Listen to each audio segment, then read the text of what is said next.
Hey there, all again, all you YouTubers, how you doing?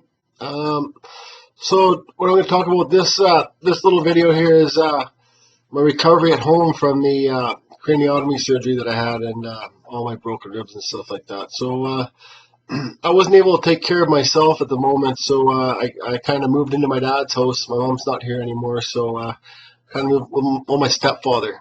I got a real father; he's in Vancouver. But anyways, I moved in with my stepfather and. Oh, my real father, Dad, I love you. If you ever see this video, my stepfather Bob, he took me in and kind of took care of me, and it was back in the little town of Ladner, and all my friends could take care of me. So I just want to say when somebody's sick, I don't know whenever I'm sick, I get really cold, and I was cold, and my stepdad was kind of like the heat Nazi, and always turning down heaters on me and stuff like that. Like, don't forget I had the 14 breaks on 4 ribs too, and collapsed lung and the Bell's palsy. My face was like that. And I got a video coming up here I made for you last night, and I'll post it after this so you can see all my pictures about my accident and stuff like that. But don't turn the heat down on somebody that's sick, like in the wintertime. Give me a break. Just don't be cheap. What's a couple extra bucks to keep somebody warm and happy, right?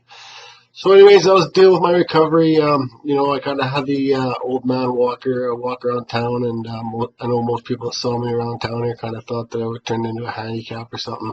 I couldn't talk. My speaking was all screwed up, like my processing and stuff like that. I had the Bell's palsy, and I had the old man walker. Like, if I saw my buddy like that, I'd think probably, oh, he's in big trouble. It was hard, man. Hard recovery. But like I said, think positive, man. It only gets better. Anyway, so on the I had the staples taken out of my head. Right here again, the picture. I started getting like weird fluids in the side of my head. Like you can see here, it's solid now, right? I don't want to tap on it too hard; it's kind of loud in my head. But I started getting soft fluids in there, and you can see my scar right here. It's kind of patchy right there. And the fluids, like about a week after being home, or 2 weeks after being home, the fluids, there was a little tiny pinhole in my head right about here. And every nighttime I'd have to go and drain the fluids out of my head into the sink. And they were like white fluids. They didn't smell or nothing like that, but I kept on calling my neurosurgeon's office, and he said they're healing fluids. My family doctors just said it was something called healing serum, and all my family said it was healing serum. And the whole time it was happening, I was in disbelief with everybody, and I thought something was wrong, but I kind of held back from saying like it's bad, something's bad. So like as the days went by, it would kind of get like a bigger like fluid in there, and then I would like put my head in the sink and fill up like 2 paper towels full of fluids. I know it's disgusting to talk about, but hey, it's something that I had to go through, and it's something that somebody that you know might have to go through too. So this might be able to help you. About 2 weeks after draining the fluids all the time, doctors ignored it, said it's a big scar on the side of my head. It's just my body needs lots of fluids to heal it. I noticed like right about here, I could see something silver in there. I have a double-sided mirror upstairs. I could see something silver in there, and I moved the skin like this, so like and the silver thing didn't move, and I finally had come to realize that it was a titanium rivet that has been exposed, and my skin around it was not swollen. It didn't hurt, but that I could totally dump my head like this, and the fluid just come out just like a watering plant feeder thing like that. It would just pour out of there. And I'd keep on talking to doctors, and they'd say it's this healing process. It's a healing process. And my neurosurgeon was out of town. Actually, the Vancouver Winter Olympics were happening, so he was the main surgeon for that. So he wasn't around. But anyways, I finally went back to the Royal Columbian Hospital and saw a emergency doctor there, and he said, "Oh, well, I'm going to talk to your neurosurgeon's colleague today, and you can go home for now, but he might want to see you. If he wants to see you, you got to come back."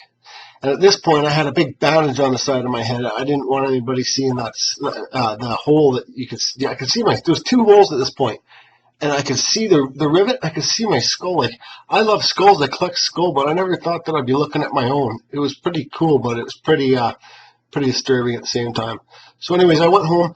I went back to the hospital, saw the neurosurgeon, and as he pulled the bandage off my head, he said, he was saying, oh God, David, oh God, this isn't good. This is really bad. This is really, really bad. This is not looking good. It was like, I was just like, all my healing and recovering for all that long and everything has been taken away from me. I was destroyed. I didn't want to have to deal with climbing another mountain, and he said to me, he goes, David, we got to take you upstairs for emergency surgery right now. Your skull bone is infected. It's a staph infection. Within half an hour, I was up in the operating room. I had 10 minutes to call my friends and family. Like, I was a messed up, man. Absolute brutal thing to have happen after you've tried so hard to recover so good. And anyways, I went up for the surgery. My dad came, my sister came, and I told my stepdad's from Ohio, my family's from Ireland. Anyways, love you all, Auntie Ann and Jimmy and Alan and Joanne and everybody. Bob Zyrus, and I told him, just before I went into the operating room, I started crying, and I says, you know what, Bob, I says, if I come out of this, because it's your brain, man, it's your brain, I'm like, if I come out of this, like, you know, stuck in a wheelchair or just not the way I was before, I said, just like, take me back home to Ireland, put me on a ferry and just take the brakes off my wheelchair and wheel me off the side of the boat. He started crying, I was crying, and I says, you fucking, pardon my language, I says, you make sure you do that. You promise me. Look me in the eye and promise me. He looked me in the eye and says, I'd do that. I'll do it. But I don't, he probably wouldn't. He might, but anyways. So long story short is, so anyways, well, yeah, I'll show you pictures of it. I was missing my skull bone. This whole piece of skull had to get taken out. For 8 months, I had to wear the hockey helmet. I wore the hockey helmet for 3 weeks. I threw it in the garbage can. I says, I'm not wearing it anymore. Like, hey, I'm not the best looking guy, and I don't need to be walking around wearing a hockey helmet looking like I'm handicapped, but some people have to wear them. So this is, yeah, I had to wear this around for another 6 months or 5 months. Then I found some kind of baseball hat with a plastic liner. But imagine wearing this in the summertime. Or imagine wearing this in the wintertime. One time, I was picking up the guys' coffee, middle of the wintertime. It was snowing out. The guys were working on the roof, and I went by the job to say hi. I went to pick him up get him a coffee. I go into 7-Eleven, and this guy's looking. The big guy, way bigger than I am. Big guy looking at me and looking outside, looking at me, looking outside. The whole time I'm looking at him, and I just said, hey man, how you doing? He goes, hey bud, I don't mean to be rude, but aren't you gonna have a hard time carrying those coffees on your Harley? I was just like in my head, I was just like, man, some people just don't friggin' get it. Middle of winter time, I'm not even wet. I'm supposed to be on my bike, Harley Davidson. I do have a Harley, by the way, and we'll talk about that later. And but some people just don't get it. You know how many times I heard in the summertime, nice day for a ride, and I wasn't riding my bike, and my bike's my life. That's part of the reason that I wanted to stay alive so bad too, so I could ride again. But anyways, yeah. So the 8 months went by. I had to go get a piece of plastic skull put in, and I collect skulls. I have like 70. I'll put a video up. I have like 70 skulls, and like the doctor. After my surgery, he thought I deserved it. He gave me my own replica skull. Who else in this world that collects skulls has their own replica skull? I think it's an odd shot, say 1 in 10 billion. And here is the hole that I have in the side of my head. So this piece here, I don't want to break it. This thing's like my holy grail of everything I own. This plastic piece right here is exactly the same piece that I have in my head. You can see the sides are beveled. It cost the medical system $23,000 to get this made. Most people just get titanium put in their head, and their head's never shaped the same. So this fits just in there, just like that. Put on a little bit of angle, look.